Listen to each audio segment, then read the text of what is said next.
Aviation, इसमें जी। एक बड़ी ब्लॉक डील हुई है 224 करोड़ की, यानी कि अप्रोक्सीमेटली 5.21 लाख शेयर्स की इसमें बड़ी ब्लॉक डील हुई है।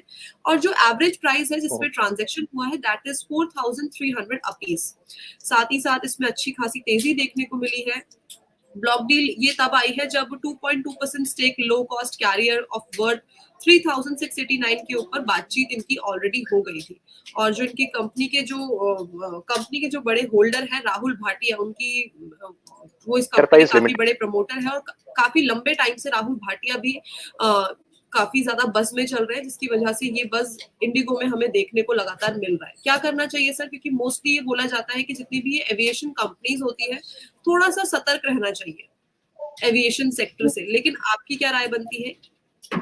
कंचन जी, आप सही कह रहे हैं। मेरी इन्फॉर्मेशन के हिसाब से आई थिंक सिटी बैंक ने ये ब्लॉक डील करी है, जो बीएसई का डेटा है, इफ आई एम करेक्ट।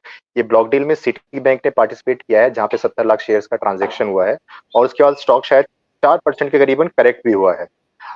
फिर भी उसके बाद जो प्रोमोटर होल्डिंग है वो चेंज नहीं होती है, प्रोमोटर सेम रहेंगे।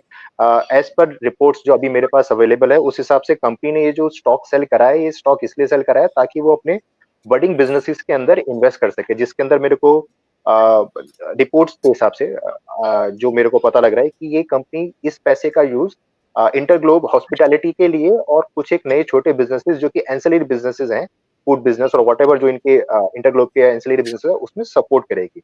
इसमें एक मेजर चीज जो मैं आपको यहाँ पे हाईलाइट करना चाहूंगा कि जो एविएशन मिनिस्टर है अभी वो चेंज हुए हैं। तो Ram Naidu, if I am right, TDP government के राम नायडू हैं जो कि नए एविएशन मिनिस्टर हैं। और जहां तक मुझे जानकारी है, ये एविएशन सेक्टर को लेके काफी बुलिश है।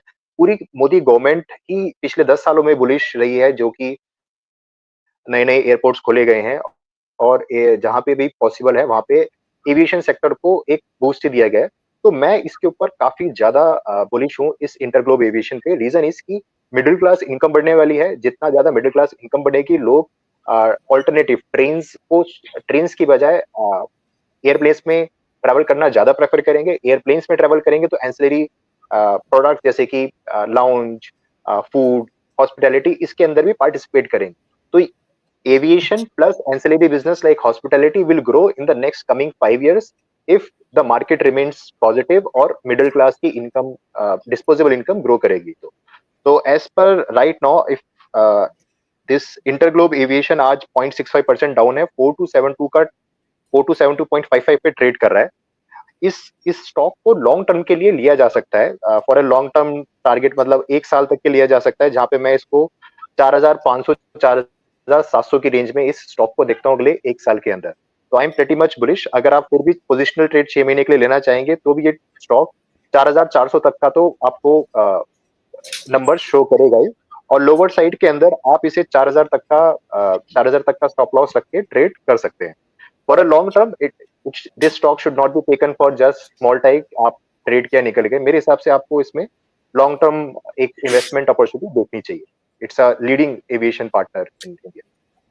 जी ठीक है, तो ये थी राय इंडिगो के ऊपर, यानी कि इंटरग्लोब एविएशन। और ये शॉर्ट टर्म की बेट नहीं है, this is for the long term investment plan. आप अपने पोर्टफोलियो में इसे ऐड करके रख सकते हैं और टारगेट्स आने वाले टाइम पे आपको पर्टिकुलरली क्या देखने को मिल सकते हैं that we have covered already.